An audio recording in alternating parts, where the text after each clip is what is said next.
اعوذ باللہ من الشیطان الرجیم بسم اللہ الرحمن الرحیم وبہ نستعین وہو خیر ناصر ومعین اما بعد فقال رسول اللہ صلی اللہ علیہ وآلہ وسلم من تلا فیہ آیۃ من القرآن کان لہ مثل اجر من ختم القرآن فی غیرہ من الشہور۔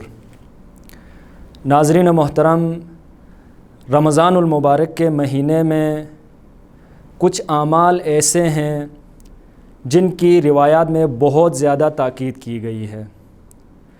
ان اعمال میں سے ایک عمل تلاوت قرآن مجید ہے، حتیٰ کہ بعض روایات میں یہ کہا گیا ہے کہ اس مہینے میں قرآن کی آیتوں کو دیکھنا بھی عبادت قرار دیا گیا ہے۔ لہٰذا رسول مکرم اسلام حضرت محمد مصطفیٰ صلی اللہ علیہ وآلہ وسلم نے بھی فرمایا، من تلا فیہ آیۃ من القرآن کان لہ مثل اجر من ختم القرآن فی غیرہ من الشہور۔ جو شخص بھی رمضان المبارک کے مہینے میں قرآن مجید کی ایک آیت پڑھتا ہے تو اس کا اجر اتنا ہی ہے جتنا وہ دوسرے مہینوں میں پورا قرآن ختم کرتا ہے۔ ناظرین محترم، البتہ قرآن مجید کی تلاوت کے لیے کچھ آداب ذکر ہوئے ہیں، یہ آداب بھی روایات سے اخذ کیا گیا ہے۔ کچھ ایسے آداب ہیں جو ہر قاری کو تلاوت قرآن کے دوران ان آداب کی رعایت اس کے لیے بہت ضروری ہے۔ ان آداب میں سے پہلا ادب طہارت ہے۔ پس ہر قاری قرآن کے لیے یہ ضروری ہے کہ وہ جب اس مہینے میں جب کبھی بھی، البتہ اس ماہ مبارک رمضان میں خصوصی طور پر جب وہ قرآن مجید کی تلاوت کرنا چاہتا ہے تو اس کے لیے طہارت ضروری ہے۔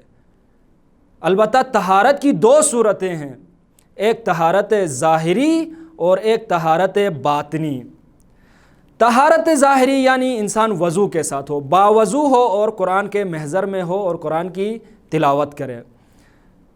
یہ جو طہارت ہے یہ فقہا نے بھی اپنے فتاویٰ میں یہ حکم دیا ہے کہ بغیر وضو کے انسان قرآن کو نہیں چھو سکتا۔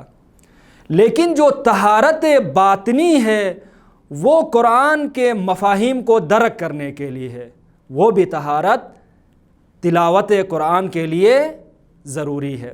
پس قرآن مجید کی تلاوت کے لیے پہلا ادب، جب ہم قرآن کے محضر میں جائیں، جب ہر کوئی بھی شخص قرآن کی تلاوت کرنا چاہتا ہے تو وہ طہارت کی رعایت کرے گا۔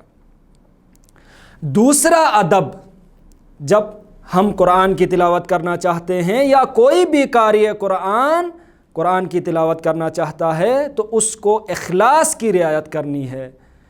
اخلاص کے ساتھ قرآن کی تلاوت کرے، ریا کے لیے قرآن کی تلاوت نہ کرے، دوسروں کو دکھانے کے لیے قرآن کی تلاوت نہ کرے، خلوص نیت کے ساتھ اس ماہ مبارک رمضان میں قرآن کی تلاوت کرے۔ لہٰذا ہم روایات میں دیکھتے ہیں کہ خداوند متعال نے اپنے پیغمبر کے ذریعے سے یہ کہلوایا کہ اخلاص ایک ایسا عمل ہے، ایک ایسا کام ہے جس کے ذریعے سے انسان کے اعمال تولے جائیں گے۔ لہٰذا ضروری ہے کہ جب ہم قرآن کی تلاوت کریں تو اخلاص کو مد نظر رکھیں۔ ہم جب دیکھتے ہیں خداوند متعال نے بھی قرآن مجید میں ارشاد فرمایا، انما یتقبل اللہ من المتقین۔ خداوند متعال جو عمل انسان کا قبول کرتا ہے وہ متقین سے قبول کرتا ہے۔ تو متقی وہ شخص ہوتا ہے جو ہر کام کو اخلاص کے ساتھ انجام دیتا ہے۔ تو پس جب تلاوت قرآن ہم کریں تو اس مورد کی طرف، اس ادب کی طرف ہم متوجہ ہو جائیں۔ آخر میں دعا کرتا ہوں خداوند متعال اس مبارک مہینے میں اس کتاب ہدایت سے ہمیں زیادہ سے زیادہ استفادہ کرنے کی توفیق عطا فرمائے۔ وما علینا الا البلاغ المبین۔